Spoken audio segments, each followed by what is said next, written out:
Hack 1. The specific spark. Imagine you're at a gathering. You want to talk to someone, but your mind is empty. All you can think of is nice weather or this is a nice party. The conversation is boring before it even starts. You feel awkward and stuck. Here's the fix. Walk up and notice one specific small thing. Not their whole outfit, but the cool design on their coffee mug, the unique pin on their bag, or the interesting band t-shirt they're wearing. Here's why it works. A general compliment like, "I like your shirt," is easy to forget. But a specific one like, "That's a really cool pin, what's the story behind it?" shows you are actually paying attention. It makes the other person feel seen. People love to talk about the things they choose. That pin or shirt tells a story, and you just gave them a reason to share it. But remember, it must be genuine. Don't just pick something at random. Find something you actually think is interesting. People can feel fake praise from a mile away. It's a spark because it shows them you didn't just see a person, you saw them. Hack 2. The name echo. You're introduced to someone new. "Hi, I'm Sarah." You smile, say, "Nice to meet you," and then, poof, the name is gone. Your brain just dropped it. It's not personal, but it happens all the time, and it feels bad. Here's the simple fix. Use their name right away in a natural way. Find a moment to say it back. "It's great to meet you, Sarah. What brings you here tonight?" Or, "So, Sarah, how do you know the host?" This does two amazing things.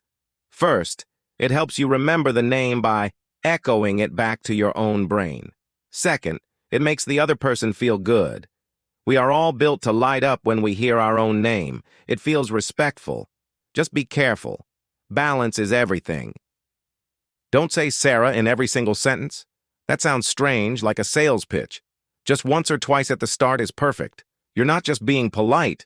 You're telling them, "You are important enough for me to remember." Hack 3. The energy sink. There you are, talking to someone, and it just feels off. You're feeling high energy and talking fast, but they are very calm and speak slowly. Or maybe they are loud and excited, and you're feeling quiet. It's like two different songs playing at the same time. That's where you use the energy sink. It's not about copying them. It's about matching their vibe. Gently adjust your speed to theirs. If they are laid back, you slow down a little too. Let your words breathe. If they are full of excitement, bring your own energy up a bit to meet them. When someone feels like you're on their level, the walls come down. It feels less like an interview and more like a friendship. It builds an invisible bridge between you. But here's the important part. You must still be yourself. This is about adjusting your style, not faking your personality. If you're not a loud person, don't pretend to be. Just show a little more excitement in your voice. You're not hiding. You're just showing them you're willing to meet them where they are. Hack 4. The 3-second leap. You see a group of people chatting and laughing. You'd like to join them, but your brain instantly starts yelling, "Don't! They'll all stop and stare. You'll say something weird. It's too late." Here is your superpower, the 3-second leap. The moment you get the idea, "I should go say hi," you count down from 3. 3. Confidence is not a feeling you wait for. It's a decision. That 3-second window is your only chance. If you wait longer, doubt wins, and you stay where you are. Trust that first quick idea. The longer you stand outside the circle, the harder it is to join.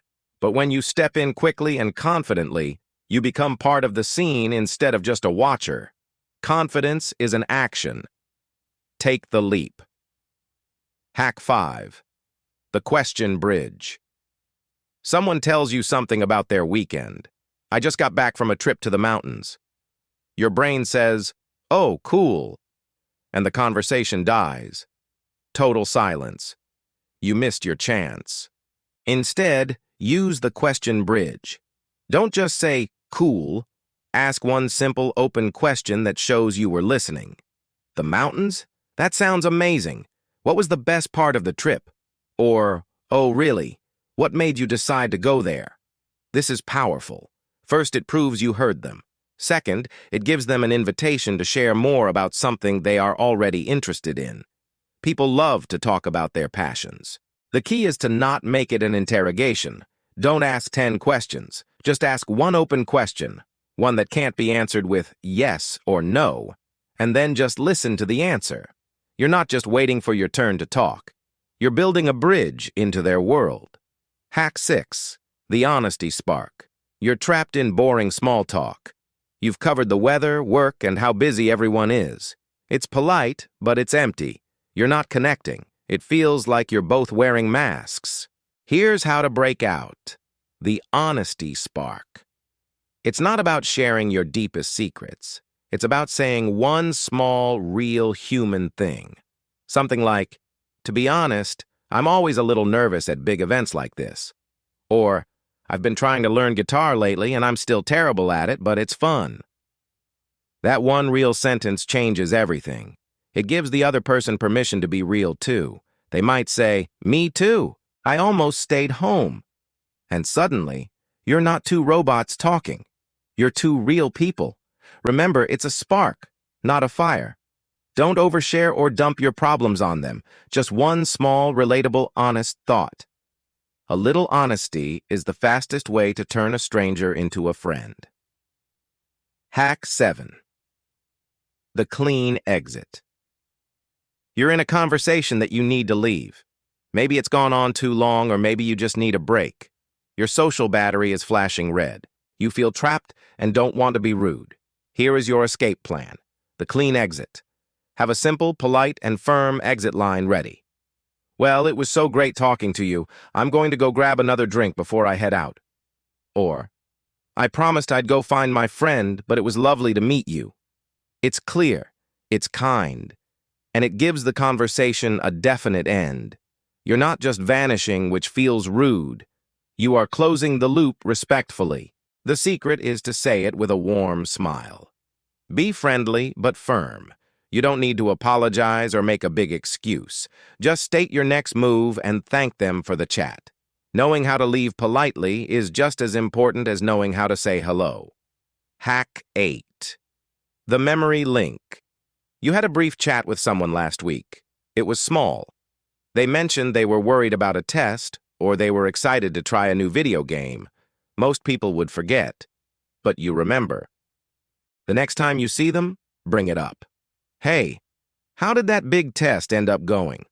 Or, "Did you ever get a chance to play that new game you were excited about?" This might be the most powerful hack of all. In a world where everyone is distracted, remembering a small detail is a superpower. It shows the other person they mattered. It's not about proving you have a good memory. It's about proving you cared enough to listen. That's the invisible thread that turns a single conversation into a real connection.